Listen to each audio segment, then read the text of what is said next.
Di depan gerbang sebuah jembatan di kota London, duduklah seorang buta peminta-minta.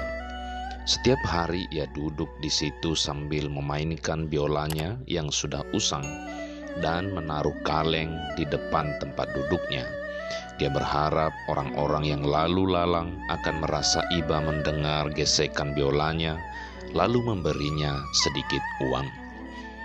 Pada suatu hari, seorang pria berjubah panjang lewat di situ.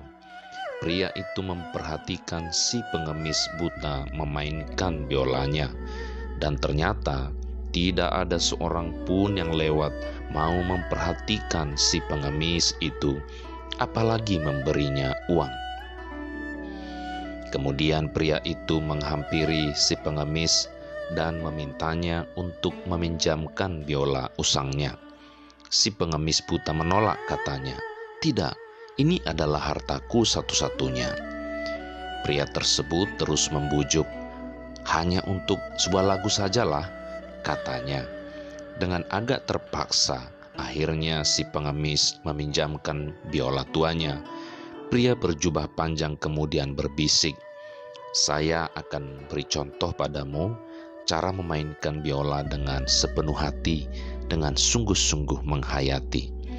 Kemudian pria berjubah itu segera mulai memainkan sebuah lagu dengan luar biasa indah dan syahdu. Suara biola tua yang sama bisa menjadi sangat halus dan menyentuh hati, membuat semua orang yang lewat berhenti. Mereka berkumpul mengelilingi si pemain biola berjubah bersama si pengemis buta. Semua orang terdiam, terhanyut oleh gesekan biolanya. Kerumunan besar semakin banyak. Si pengemis buta pun terkesan dan ternganga. Ia tidak dapat berkata-kata. Kaleng yang tadinya kosong kini telah penuh dengan uang, bahkan hingga tidak tertampung. Bukan hanya uang recehan, tapi lembaran dolar banyak bertumpuk di situ. Saking banyaknya orang terhanyut, tidak cuma satu lagu, melainkan beberapa lagu dimainkan oleh si pria berjubah itu. Hingga akhirnya ia harus mengakhiri permainannya. Sambil mengucapkan terima kasih, ia mengembalikan biola kepada si pengemis dan berpesan, "Sekarang pulanglah.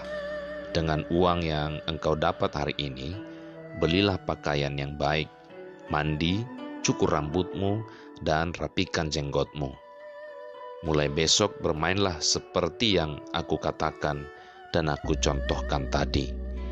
Sambil berlinang air mata dan gemetar, si pengemis mengucapkan terima kasih.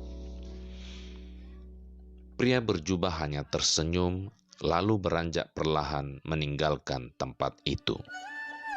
Keesokan harinya, pengemis buta sudah kembali duduk di tempat yang sama dengan penampilan yang berbeda. Ia memakai setelan jas, rambut dikucir, janggut rapi, dan sedikit aroma parfum yang lembut. Lalu ia mulai memainkan biolanya dengan halus, sepenuh hati meresapi. Terdengar sungguh indah dan syahdu kali ini. Dalam waktu sebentar saja, orang-orang yang lewat kembali berkerumun menikmati lagu-lagu sambil memasukkan uang ke dalam kotak yang cukup besar, bukan lagi kaleng.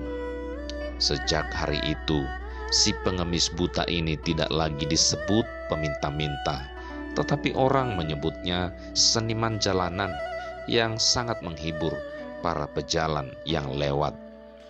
Nasib si pengemis buta sudah berubah, tetapi ia tidak pernah tahu siapa pria berjubah yang telah menolongnya. Apakah saudara ingin tahu siapa pria berjubah panjang itu? Ia adalah Niccolo Paganini, sang maestro biola. Paganini telah memberi bantuan sesuai dengan profesinya. Dia tidak memberi uang, tetapi ia telah memberikan sebuah resep yang sangat berharga. Saudaraku, banyak cara bagi kita untuk bisa menjadi seperti Paganini dalam membantu orang lain. Lakukanlah sesuai dengan kemampuan dan talenta kita. Jadikanlah hidup ini penuh arti dengan cara membantu sesama. Kebahagiaan sesungguhnya adalah bukan berapa banyak orang mengenal kita, melainkan berapa banyak orang-orang yang hidupnya menjadi bahagia karena kita. Kiranya hidup kita boleh menjadi berkat dan bermanfaat bagi banyak orang.